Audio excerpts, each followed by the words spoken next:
मेरा नाम फरदीन है और ये मेरा दोस्त रियान है। हम दोनों जाम शरीफ सिंध में रहते हैं। हम दोनों अच्छे दोस्त हैं। हम छुट्टी के दिन दरियाए सिंध घूमने जाते हैं। ये हमारे घर के करीब है। हम यहाँ खेलते हैं और कभी कभार लड़ते भी हैं, लेकिन हम बहुत अच्छे दोस्त हैं।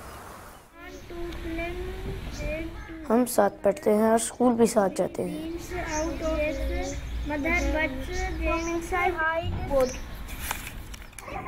मैं और रियान के घर जाता हूँ और उसके कुत्ते के साथ हम दोनों मिलकर खेलते हैं। हमें बहुत मज़ा आता है।